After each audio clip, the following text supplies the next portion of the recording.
오늘 우리가 창립 9주년을 맞는 감사 예배로 모였습니다. 오신 여러분에게 하나님의 크신 은혜가 함께하길 간절히 축원합니다. 시편 42편을 보면 우리가 잘 아는 내용들이 나와 있죠.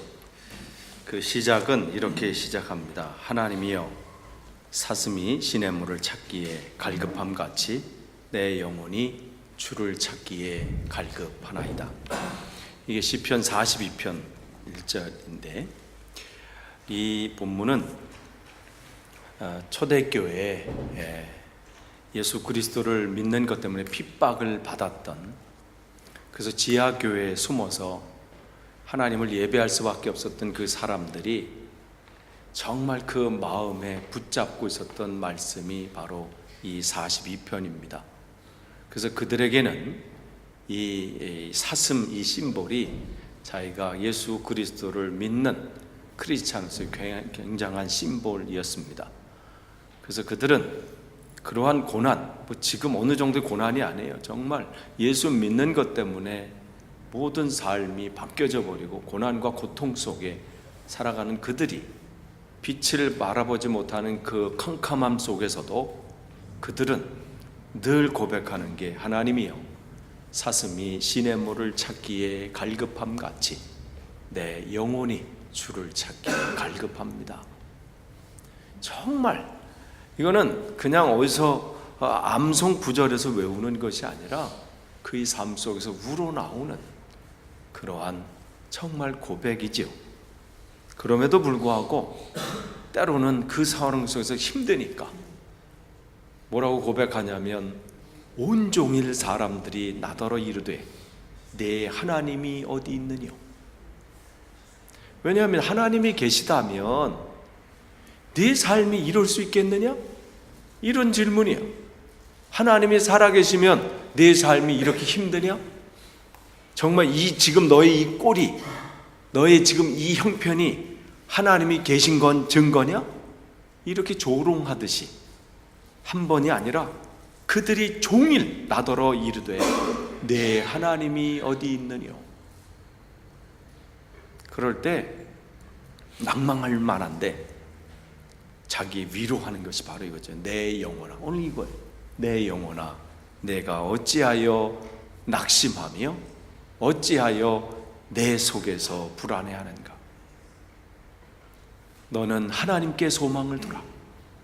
나는 그가 나타나 도우심으로 말미암아 내 하나님을 여전히 찬송하리로다. 그래서 그들은 이 속에서 정말 이게야말로 하나님을 향한 아름다운 사랑입니다. 뭘 해줘서, 하나님 나에게 뭘 주셔서 하나님 감사합니다, 할렐루야, 이게 아니라 정말 참혹한 가운데, 더 이상 참혹하다는 걸 어떻게 표현할 수 없는 그러한 지하교회에서 햇빛이 안 드는 그 캄캄함 속에서도 그들은 이렇게 고백했습니다. 정말 그 안에 하나님으로 가득 차 있지 않으면 이거는 흉내낼 수 있는 게 아니에요. 정말 하나님이 그 인생의 전부라고 고백하는 그 믿음. 아까 이제 강창희 집사님이 기도하셨을 때 첫째도 믿음이요, 둘째도 믿음이요, 셋째도 믿음, 그거예요. 하나님을 향한 그 신뢰, 그 믿음. 그게 그 고통과 어떤 환경 속에서 이겨내는 거예요. 그렇게 해서 하루를, 지난 금요일 날 말씀드린 것처럼 우리가 하루를 잘 사는 거죠. 하루를 잘 살고 또 내일도 잘 살고. 잘 산다는 게 무슨 좋은 집에 좋은 차를 타고 큰 집에 부자로 사는 게 잘 사는 게 아니라, 하나님을 그 마음에 품고 그렇게 해서 하루를 잘 그분과 동행하는 게 하루를 잘 산 거예요. 그렇게 해서 우리는 내일도 잘 살게 될 것이고, 하루를 잘 산 것은 결국 하루를 잘 간 것입니다.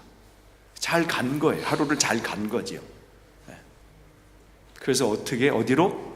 하나님 나라로. 우리는 천국으로 그렇게 하루를 잘 간 거예요.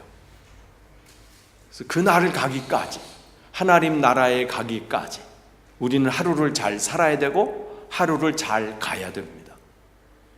그 소망이 있고 그 믿음이 있기 때문에 이 42편의 이 고백이 되는 거예요. 사슴이 하나님이여 사슴이 시냇물을 찾기에 갈급함같이 내 영혼이, 내 마음이 하나님을 찾기에 오늘도 그렇게 사모합니다. 사람들이 종일 나더러 이르되 내 하나님이 어디 있느뇨?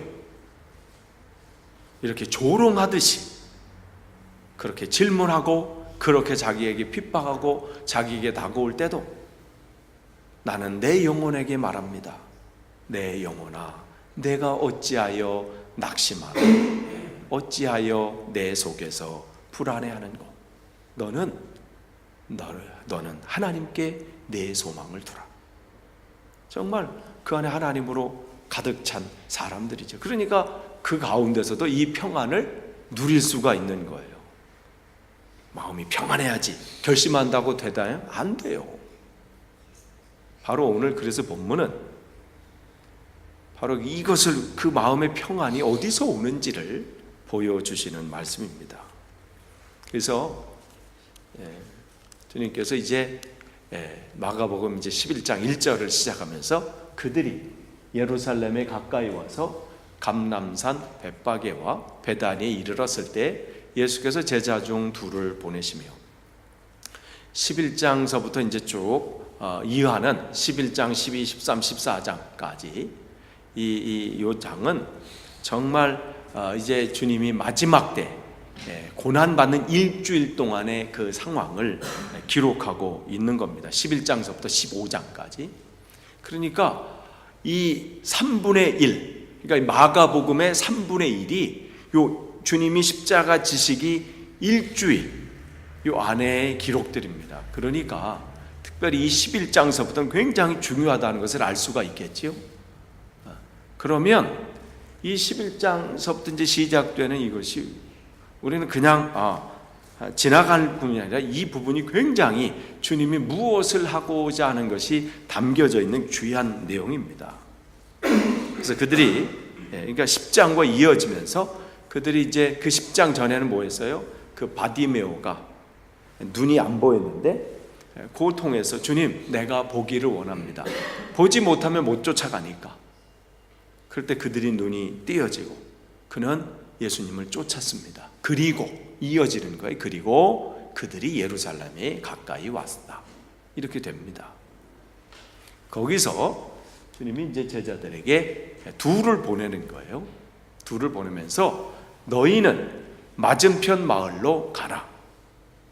그리로 들어가면 곧 아직 아무도 타보지 않은 나귀 새끼가 매여 있는 것을 보리니 풀러 끌고 오라. 만일 누가 너에게 왜 이렇게 하느냐 묻거든 주가 쓰시겠다 하라. 그리하면 즉시 이리로 보내리라 하시니 이 부분이 굉장히 중요합니다. 너희 맞은편 마을로 가라. 이 부분에 대해서 어떤 많은 학자들이 과연 이 장소가 어디냐? 잘 모르겠다 이렇게 대답을 합니다. 잘 모르겠다. 어떤 학자들은 벳바게가 아니냐? 마태복음은 벳바게로 나와 있습니다. 벳바게에 이르렀을 때 이렇게 돼 있어요. 그래서 그런데 벳바게라고 하면 아니 벳바게 도착해서 건너편 마을로 가라? 이것도 말이 안 되잖아요. 예루살렘과 제일 가까운 데서 벳바게니까 글로 가라. 근데 지금 벳바게 도착했다고 그랬는데 어떤 이들은 베단이라고 그럽니다. 그건 여리고에서 내려올 때 첫 번째 가까운 예루살렘에서 가까운 마을이 베단이니까 그러니까 벳바게 도착했을 때 다시 베단이로 가서 갖고 오라. 그럼 뭐 또 다시 또 거꾸로 가. 그러면 미리 거기서 갖고 오든지. 여기에 숨겨진 여기에 비밀이 있습니다. 너희는 맞은편 마을로 가라. 결론적으로 말하면 여기서 보면 그들이 예루살렘에 가까이 와서 감람산 벳바게와 베다니에 이르렀을 때에 거기에 그 마을을 지나고 거기에 이르렀을 때에 이제 그 앞으로 남은 도시는 이제 어디에 예루살렘입니다. 그들이 이제 거기 도착했을 때 제자 둘을 보내시면서 너희는 맞은편 마을로 가라. 그 맞은편 마을이 어디예요?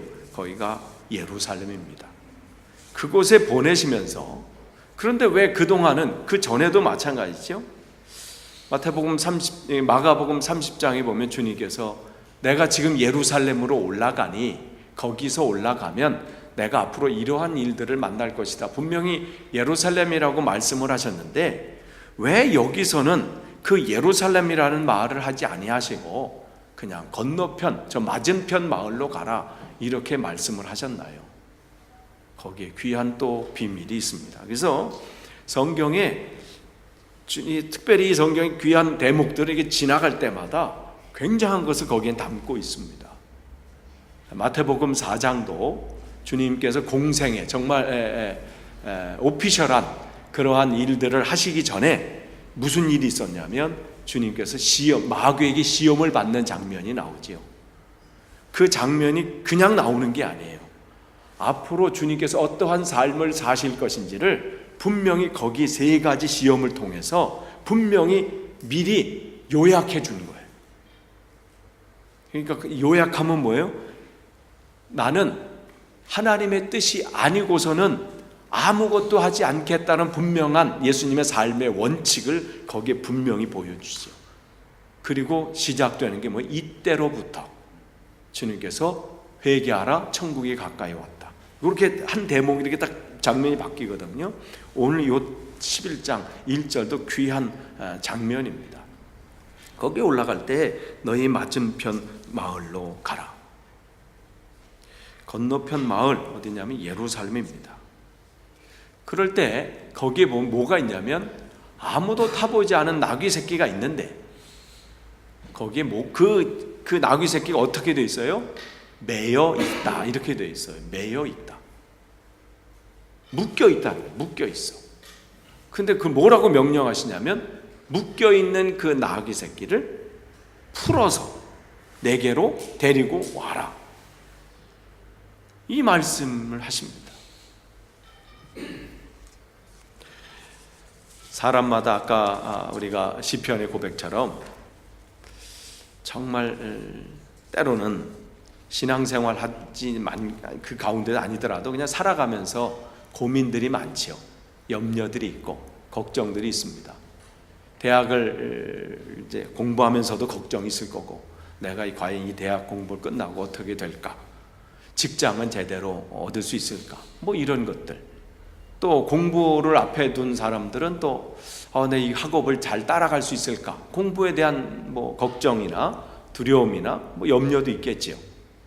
어떤 사람은 사람과의 새로운 만남 속에 또 두려움과 또 걱정, 염려가 있습니다. 어떤 사람은 미래에 대한 것 때문에 염려하는 분도 있고 어떤 분은 비자 문제로 인해서 염려하기도 하고 때로는 심각한 고민이나 염려는 아니더라도 그냥 넘길 수 없으니까 걱정이 되지요.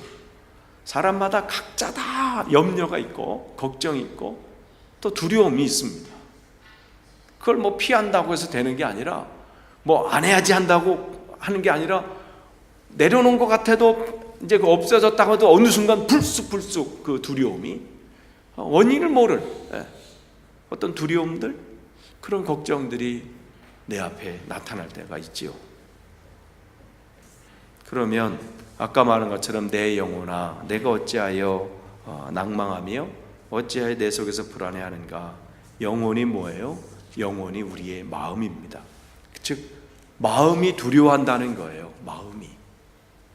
그런데 결국 뭐냐면 마음이 두려워한다는 것은 뭐냐면 결국 그분을 믿지 못하고 있다는 겁니다. 하나님께 찬송을 하고 기도도 드리고 또 그분의 말씀을 들으면서도 여전히 마음이 두려운 거예요. 그 사람 마음에는 하나님의 영향력이 전혀 없다는 거죠. 그러니까 거듭난다는 것은 뭐냐면 거듭난 사람은 즉 거듭난다는 것은 교회 열심히 다닌다는 것이 아니라 그 마음의 염려와 두려움이 없어지고 왜냐하면 주님을 영접했기 때문에 주님이 주인이기 때문에 그게 어디로 간지 사라져 버리는 것 그게 거듭났다는 거예요. 예수님을 믿기 전에는 여전히 두려움이 있었어요. 삶에 죽음에 대한 두려움도 있고 미래에 대한 두려움도 있고 또 여러 가지 삶 속에 두려움과 걱정과 염려와 이런 것이 있었어요. 그런데 예수님을 내 마음에 영접한 다음에는, 그렇게 해서 이제는 내가 사는 게 아니라 내 안에 계신 주님이 산다고 고백하는, 그걸 거듭남 이렇게 얘기하지요. 그렇게 되면 바로 두려워하지 말라라는 주님의 말씀, 이 말씀이 바로 깨달아지는 거죠. 너 근심 걱정하지 말아라. 주님께서 이렇게 명령하시는 것 같지만 명령하시는 게 아니라 제자들에게도 말씀하잖아요. 너는 왜 이렇게 두려워하느냐? 너는 왜 이렇게 걱정하느냐?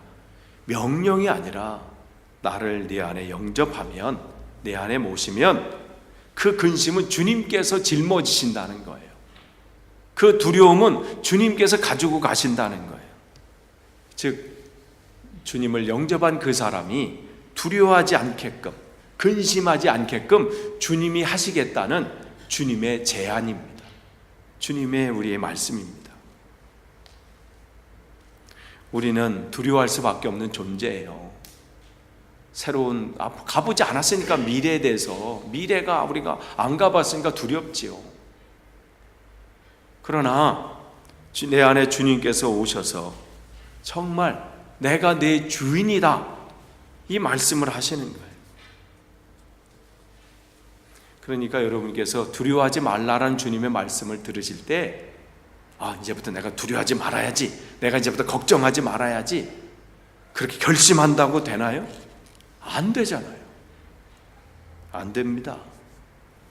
내 문제가 여전히 내 눈앞에 있고, 걱정거리가 내 앞에 있고, 여전히 있는데, 비자 문제는 여전히 내 앞에 있고, 그죠?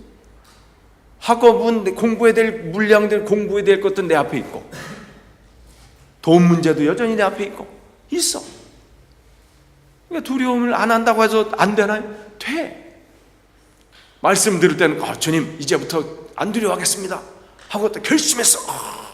말씀 나눌 때 그렇죠, 안 합니다. 주차장 나가는 순간 한 주간 또 어떻게 하지, 이렇게 돼. 에세이 이렇게 되고 말이죠.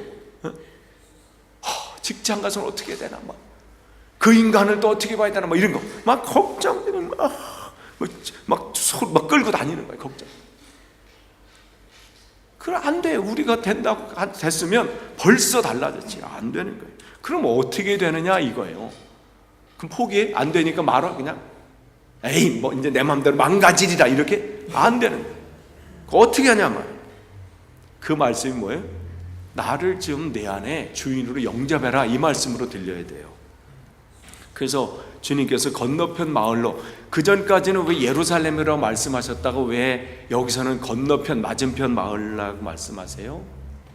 이름이 예루살렘이라고 해서 예루살렘이 아니라는 거예요. 예루살렘이라는 뜻은 뭐예요? 그가 평화를 이루신다, 이 뜻이에요. 그가 평화를 완성한다, 이 뜻이 예루살렘이거든요. 그러니까 그 도시 이름이 예루살렘이 아니에요. 그냥 도시 이름이 예루살렘이니까 평화를 이루시는구나, 이게 아니라는 거예요.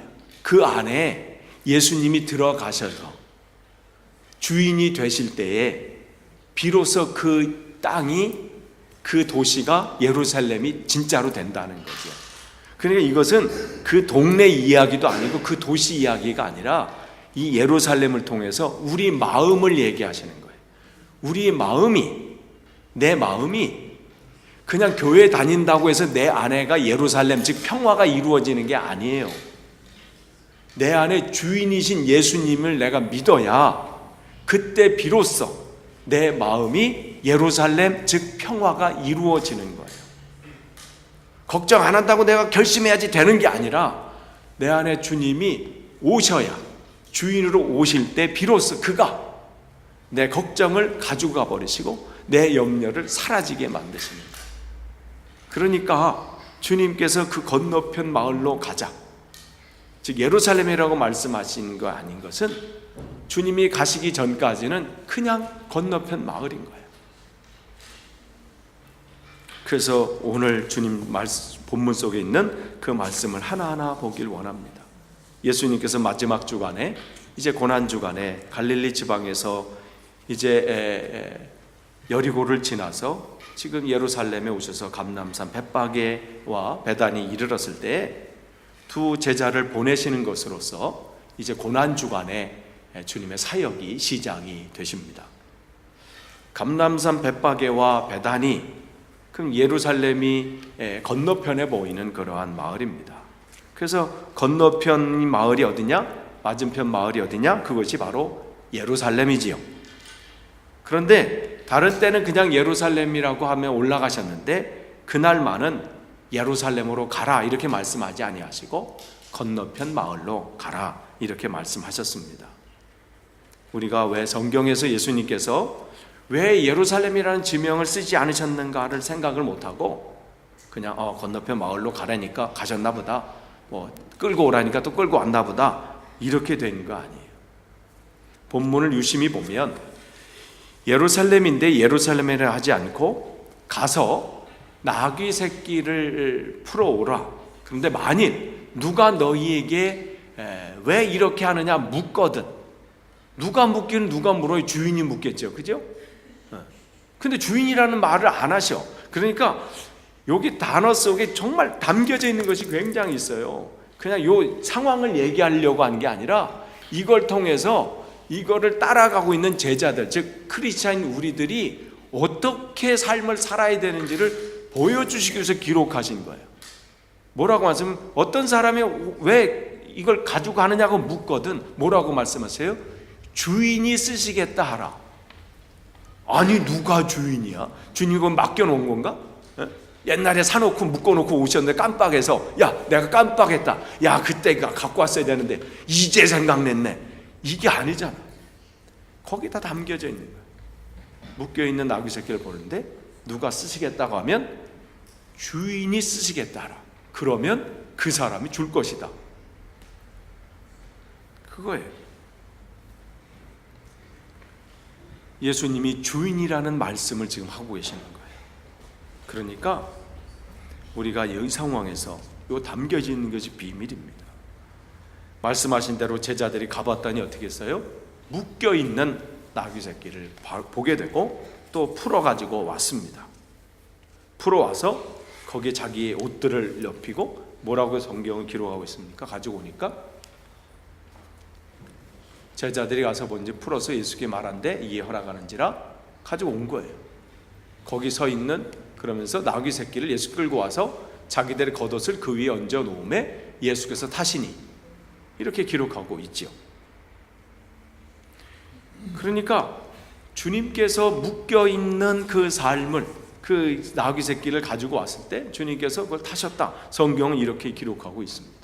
그럼 뭐냐? 아까 말씀드린 것처럼 예루살렘이라고 하는 것은 그가 평화를 이루신다 이건데, 겉으로만 돼 있다고 평화를 이루는 것이 아니라 주님이 주인이 될 때 비록 그 삶이 평화가 되는 거예요. 그러니까 우리가 교회만 다닌다고 평강이 자연적으로 되는 것이 아니라 내 안에 주님으로 모실 때 비로소 평강이 이루어지는 거예요. 그런데 우리는 매여 있는 사람입니다. 오늘 매여 있는 나귀 새끼라고 그랬잖아요. 그것도 하나의 사인이에요.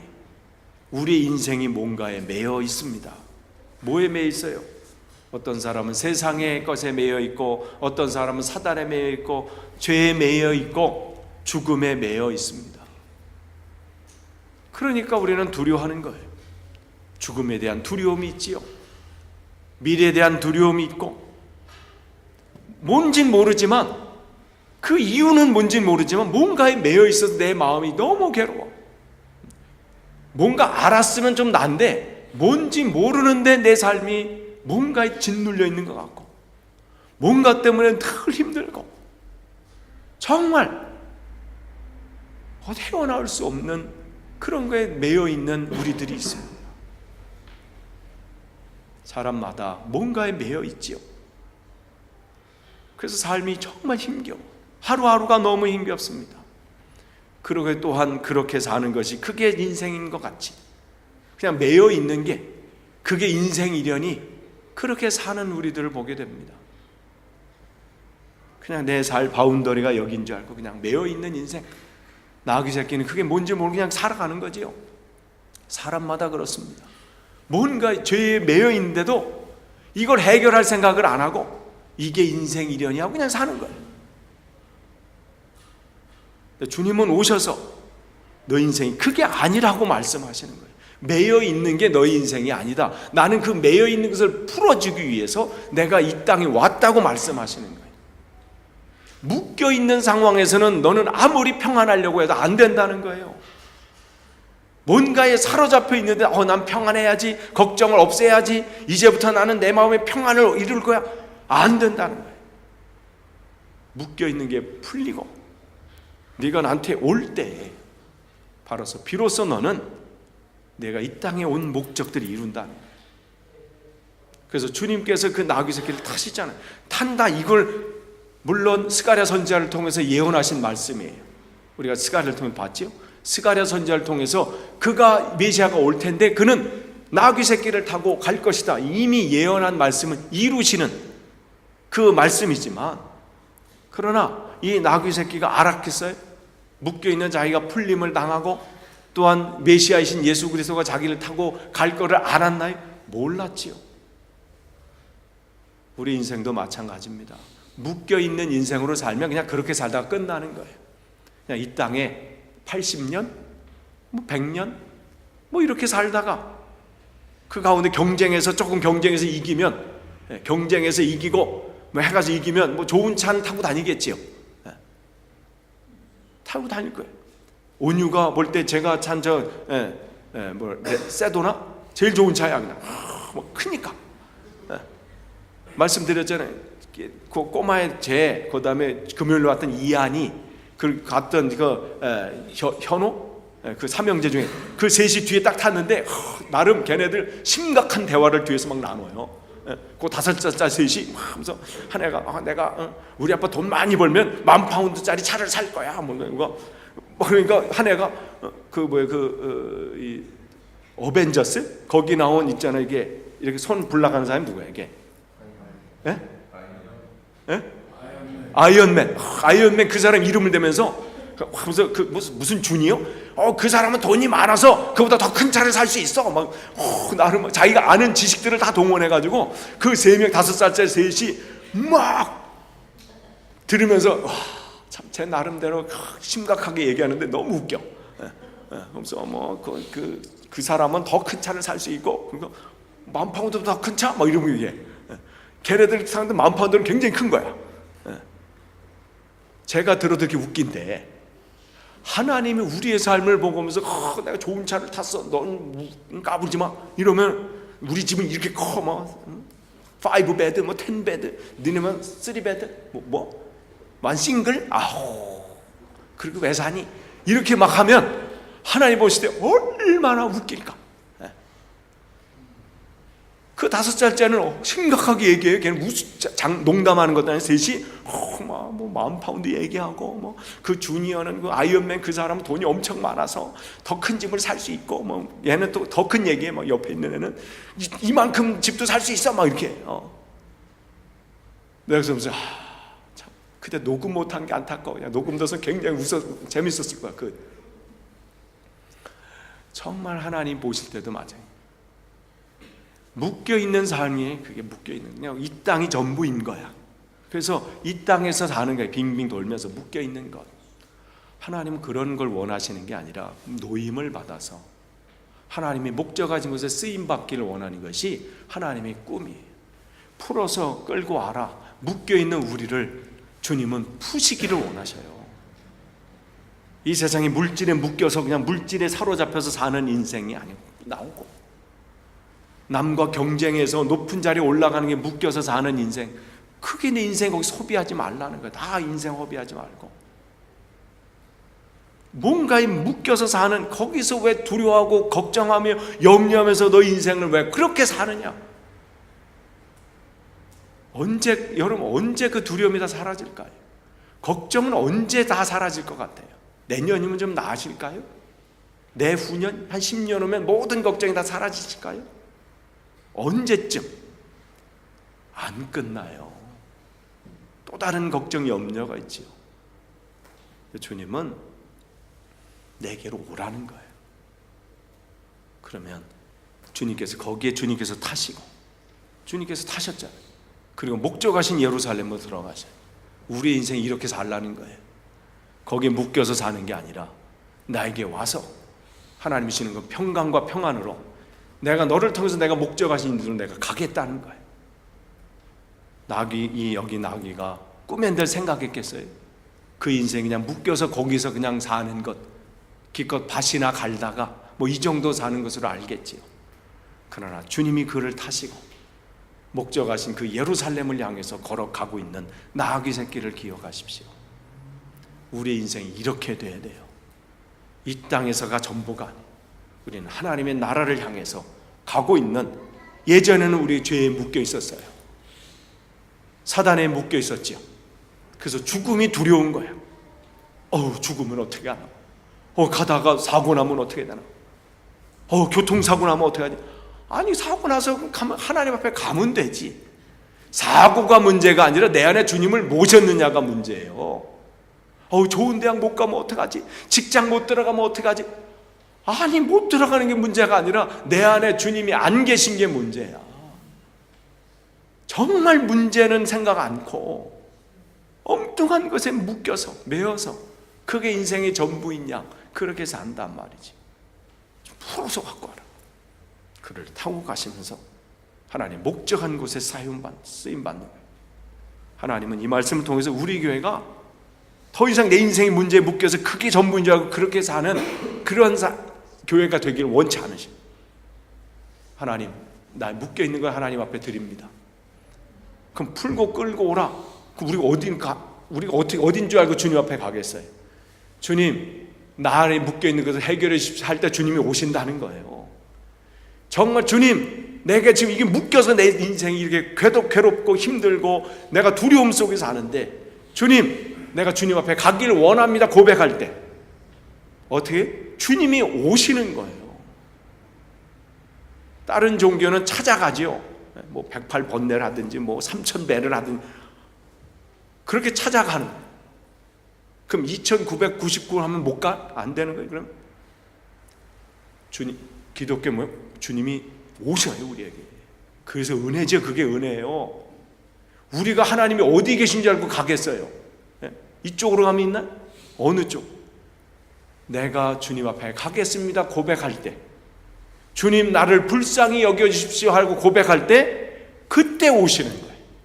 그때 오셔서 나의 메인 것을 풀어주시고 나를 사로잡아 주셔서 하나님 목적하신 곳으로 나를 데리고 가신다. 나를 통해서 하나님이 원하시는 곳에 나를 사용하신다는 거예요.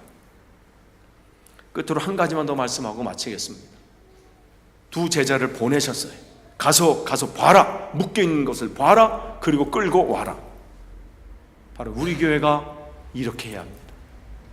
이 땅에 주님을 알지 못해서 묶여있는, 그게 인생의 전부인 줄 알고 사는 그 사람들을 가서 봐야 되고, 그 묶여있는 것을 보고 지나치는 것이 아니라 불쌍히 여기면서 끌을 가서 주님 앞에, 주님 내가 데리고 옵니다. 그 다음엔 주님이 하십니다. 바로 그 사명을 우리에게 주시는 거예요. 이제 9주년이 됐습니다. 9주년 동안 함께 하신 그 하나님께서 앞으로의 삶 속에, 이 사명 속에 우리를 해방시키시고 우리를 죄사함 없이 해주시고, 그걸 끝나는 게 아니라 너도 가서 묶여있는 자를 보고 그를 불쌍히 여기고 주님께로 데려와라. 그래서 그가 또한 하나님 목적하신 일들이 이룰 것이다. 그러한 귀한 교회 되기를 간절히 축원합니다. 기도하겠습니다.